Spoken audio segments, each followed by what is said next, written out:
All right. So, for those who might be wondering why all this wonderful decoration has spawned, or why I've suddenly grown a beard, what happened My beard was didn't that change. all our segments were about 5 minutes long until we hit these songs, and then suddenly, like every single one was 20. Yeah. So our There, editor told us to come back and re-record them back down to like 5 minute-ish segments. So we're just gonna kind of give a short summary of what we talked about, and if you want to hear the full length one, that's gonna be posted separately elsewhere. yeah, it's especially just for the saga and the last two episodes, but this will be the first time I guess we'll explain it on Yeah, the way. Maybe we'll have a little intro clip or something. Do you want to try to stop the recording and just do it again? So that we have a little intro. I thought we were doing good. Well, no, but like, yeah, I we'll just mean, none keep of the going. other ones have an intro. Well, it'll just be like an intro why we're changing the background. I mean, we're gonna have to stop it now because we're having this conversation. All But right, we'll but we'll edit it. But anyway, thanks again for watching, and we'll finish the rest of these edits. all right. So, suffering and different beast. You're a Um, different beast now.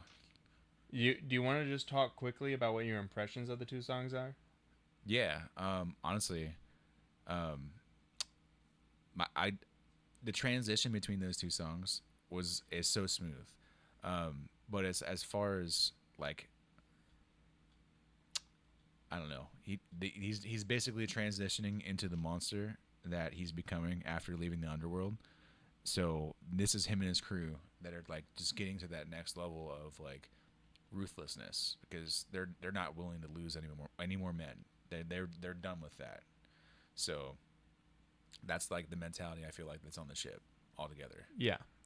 So what we talked about originally, we delved a little bit into the original myth of the sirens, and what I thought was cool about the original myth was that the crew had their ears stuffed with beeswax, but Odysseus didn't, and he had himself tied to the mast. And what I think is kind of interesting about what the the songs do here is that the sirens sing a song that's supposed to draw you into the water, and what they specifically sing to him about is ending his suffering or appearing to him as Penelope. So, what essentially the two things that he wants the most: his wife, and for his suffering to end, which becomes highly relevant by the end, as we know.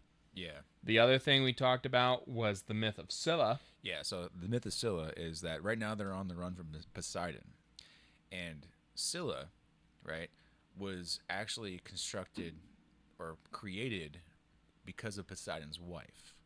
Poseidon's wife is a Nereid, and she cast a spell on another Nereid that Poseidon was having an affair with, and that's what created that monster. So that's why Poseidon fears to travel in those waters. It's not because he's scared of Scylla. It's because he's scared of his wife's wrath. Let's be Yeah. real, you know. And then the last thing we talked about is something I think I go on a little tangent about it on every single song in the Thunderbringer saga because I really like it. But it's essentially delving a little bit into psychology where Eurylochus represents the shadow. Um, Odysseus represents the man, but also the ego strongly.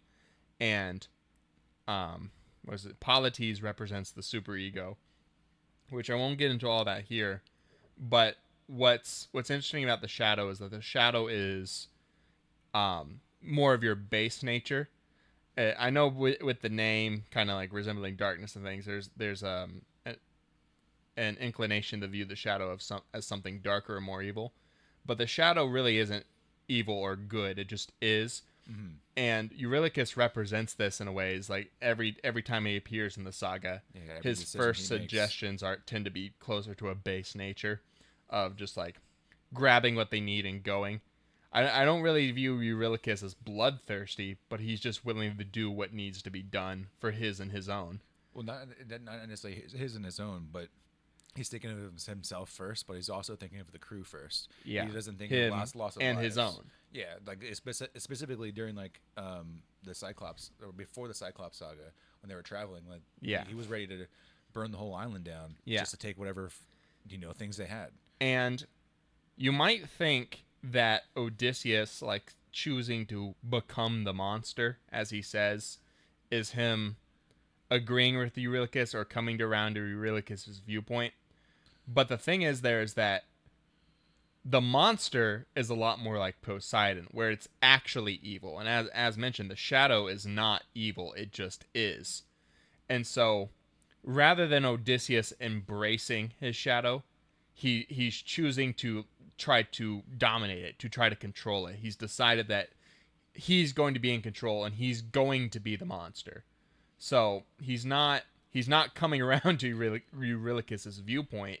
He's just deciding to try to grab the bad feelings and whatever he's dealing with by the horns and try to control it through strength and sort of a tyrannical view on his own person. Okay. Just make things the way he wants them, essentially. Right. And a quick filler I wanted to add as well. The difference between a Nereid and a Siren is the number of tails they have. A Siren has 2 tails, and a Nereid has 1 tail, aka like a mermaid. You know, Right. that's all I want to say on that Okay. lore. All right. Now let's go on to the next song. All right. Sounds like a plan.